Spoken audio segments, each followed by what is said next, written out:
Previously on the history of GOAT, we took a look at April 2005. April brought the limited list that would define the spring of 2005 with its fair share of SJCs. The meta was directed towards a variety of boss monsters like Vampire Lord, Sacred Phoenix of Nephthys, and the eternally strong Black Luster Soldier. Though card theory was still abundant as duelists tried and see where the dice landed, so to speak. But the GOAT control deck was beginning to bloom in the face of fierce zombie decks. All the while, Team Comic Odyssey were on a rampage, gathering Cybersteins like the rare hunters they are. With May arriving, will the meta continue to evolve naturally, or will a new storm bring turbulent winds?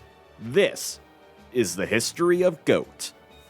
The month had a godly start as Shonen Jump promoted Obelisk the Tormentor as their May 2005 subscription bonus. I can't say when exactly subscribers attained the card, but nevertheless it was alluring. This would be the final god card they needed to be released, so collectors would certainly enjoy this. And yes, the card cannot be used in a duel like the other two. Unless you were on the playground and pretended Obelisk had its anime effect. Then go at it, passionate duelist.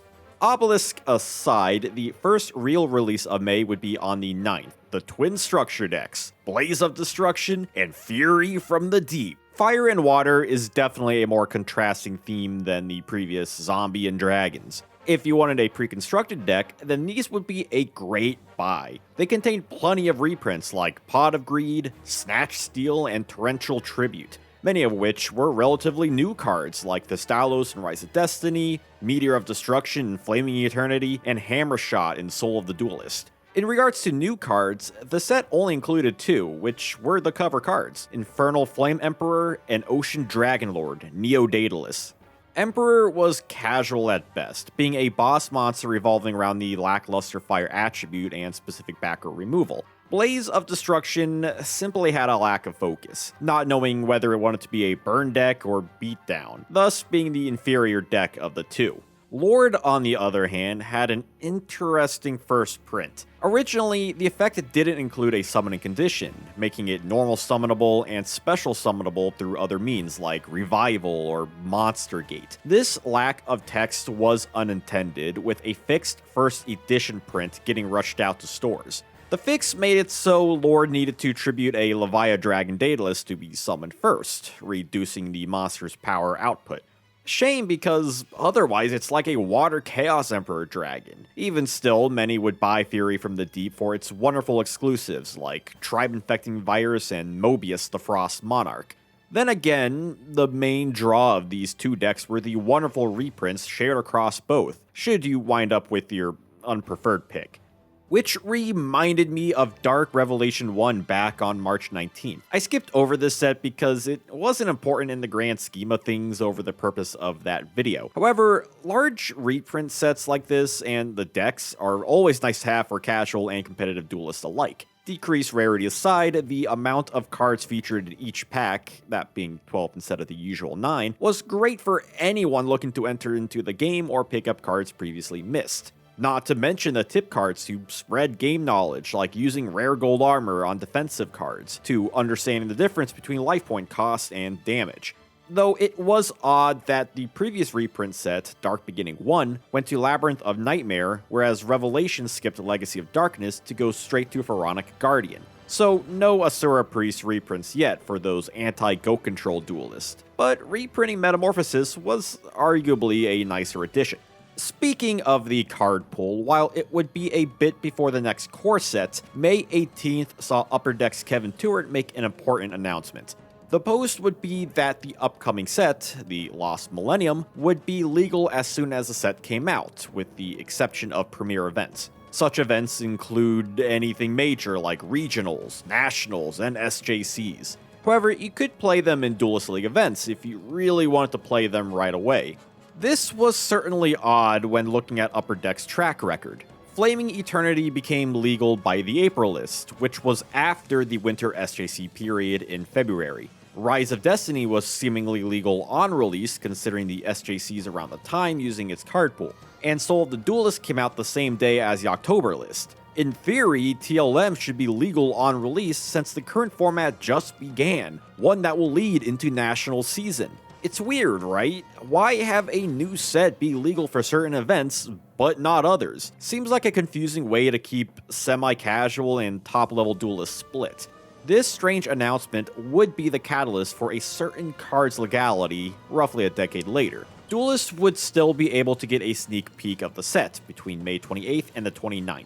There, you could try all the new tech, which we'll cover the set fully in a future video, so say subscribe for that. If you attended, you also got the new Amazoness Chainmaster.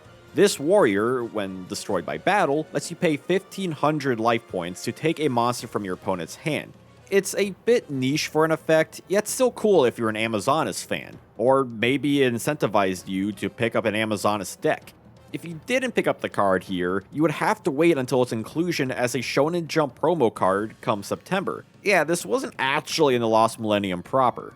Otherwise, this preview event allowed duelists a chance to pick up some notables early, like GX-related cards and Brain Control. Pulling those first E-heroes must have been a true experience. Many were also eyeing all the new Earth cards, like Mega Rock Dragon for its OTK potential. There was also Asa, the Earth Charmer, as a way to play against Earth-oriented Go Control decks, Beast Down, and Zombies. Deity Survivor was also looked at as anti-banish tech against Deity Warrior Lady and Chaos Monsters, in addition to Survivor being a dark, complementing it with Lady. Lastly, there was Level Conversion Lab as an interesting trap for certain plays like reducing tribute cost, having a monster play under Gravity Bind, as well as potential use with Metamorphosis. Generally, the sentiment towards the Lost Millennium preview event was that it was cool to mess around with these cards early and pick up some shiny cardboard as well, especially those ultimate rares. After all, the set would take some time to be premiere event viable, allowing for more playtesting. But many top duelists saw TLM as a distraction. A distraction in the sense the set was focused towards Earth monsters, whereas the meta was pushing the direction of Chaos, Light and Dark. And Blackluster Soldier and Ancient Gear Golem is not. Hey, maybe things will change when the set actually comes out, so let's wait and see on its viability. And that's really all there is to May 2005. There were World Championship qualifiers during this month, such as the Australian and Greek Nats, but no major events in the States. The ones that were overseas, we don't really have much information on due to the lack of posting or links lost to the sands of time.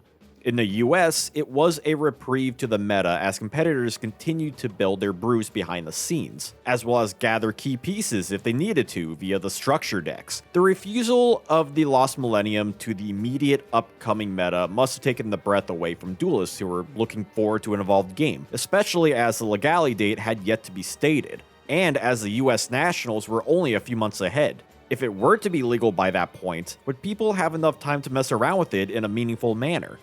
Okay, so the meta would remain the same in regards to core sets for the time being. Yet as we've learned anything thus far in this series, is that nothing remains stagnant. Because June is about to heat up the environment. This isn't thanks to the next core set and 2 exciting SJCs.